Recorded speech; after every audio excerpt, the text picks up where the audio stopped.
Halo rekan-rekan mahasiswa, bertemu kembali dengan saya Ayu Dia Gita Citrayomi di sesi mata kuliah Public Speaking, dan kita bertemu di sesi pengayaan teman-teman. Dalam sesi pengayaan kita kali ini kita akan secara lebih khusus membahas tentang apa sebetulnya kekuatan dari public speaking. Kenapa penting banget sih belajar public speaking? What the power of public speaking? Kita akan belajar itu semua di sesi kali ini. Nah, teman-teman, perkara soal public speaking, perkara berbicara di depan umum itu nggak cuma sekedar ngomong, nggak cuma sekedar bicara aja, tapi memang butuh yang namanya kemampuan, pengetahuan, keahlian, dan juga seni. Ya, jadi public speaking itu ada seninya, ada caranya, ada strateginya. Ya, bagaimana dia nggak cuma bisa bicara depan umum, tapi dia juga bisa menginspirasi dan juga menggerakkan audiensnya. Apa yang ia bicarakan, apa yang ia utarakan dan ungkapkan itu bisa menyentuh hati audiensnya, bisa menggerakkan dan juga menginspirasi. Itulah sejatinya seorang public speaker yang luar biasa. Maka kalau dia bisa sampai menggerakkan dan menginspirasi, artinya dia bisa mempengaruhi, dan sebegitu kuatnya ya dari public speaking. Kalau seni dari public speaking itu memang betul-betul dipelajari.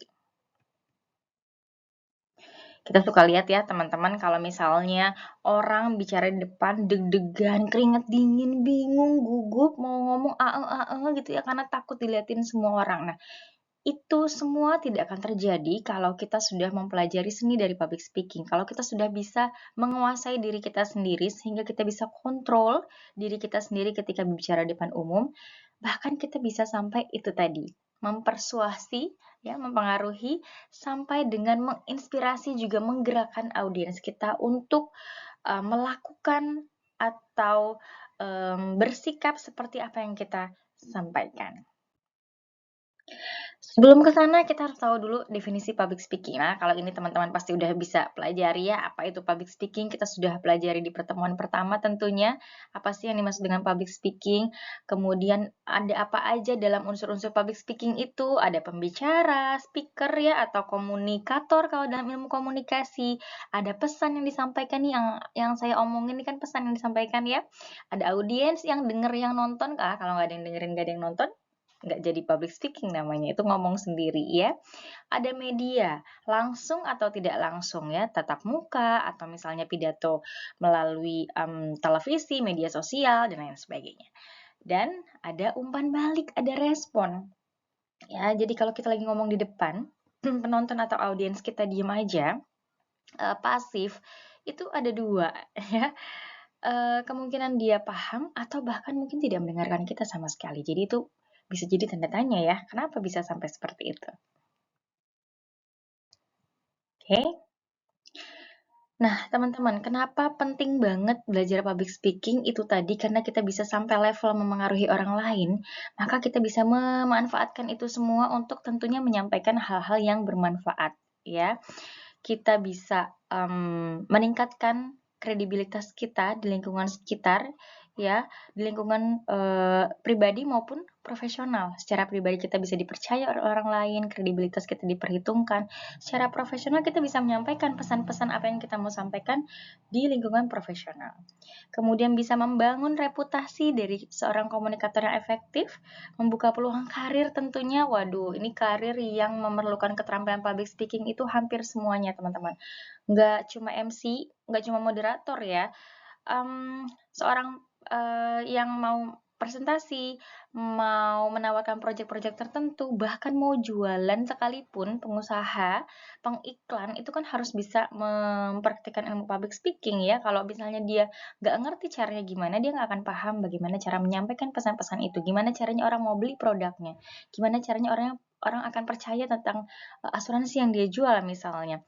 Bagaimana orang akan percaya kalau produknya emang bagus, bagaimana orang percaya kalau dia bisa kerja, kalau dia tidak bisa menyuarakan itu semua melalui public speaking.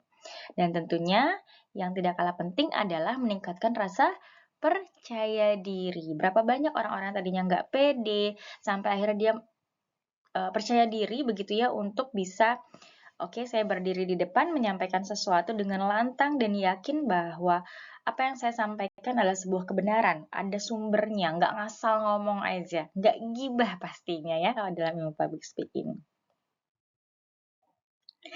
Itu tadi seperti yang kita sudah bahas sebelumnya bahwa public speaking itu bisa mengubah cara pikir, sikap hingga perilaku ya. Jadi levelnya 3 nih.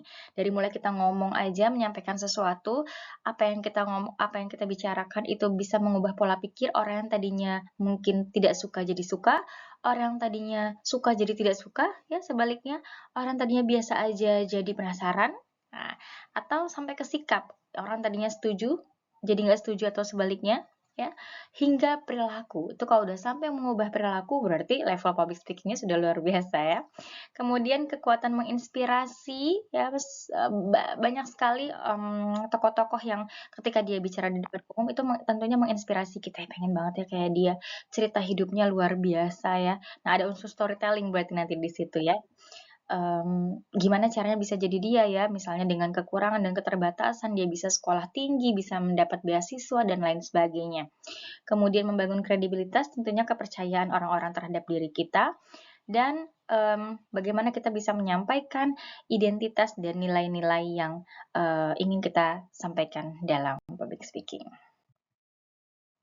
Kesimpulannya teman-teman, kalau kita bisa menerapkan ilmu public speaking yang baik dan benar, kita bisa memengaruhi orang-orang tentunya dalam hal yang positif ya teman-teman, menginspirasi, membangun kredibilitas, menyampaikan identitas, dan semua itu bisa terjadi kalau kita melakukan latihan, latihan, latihan. Karena sejatinya ilmu public speaking ini nggak sekadar cuma dibaca, tahu, tapi tidak pernah praktik gitu ya. Ya, jadi sejatinya memang latihan, latihan, latihan, dan latihan. Latihan itu adalah bekal bagaimana caranya kita menjadi seorang public speaker yang luar biasa, tahu tantangan medannya di mana, tahu apa yang harus dilakukan kalau audiensnya begini begitu, tahu apa yang harus dilakukan ketika kita lupa menyampaikan materi, tahu apa yang harus kita lakukan ketika misalnya keadaan tidak kondusif, tiba-tiba suara kita tidak terdengar dan lain sebagainya. Itu kan berbagai teknik ya, yang tentunya kita juga akan pelajari di pertemuan-pertemuan berikutnya.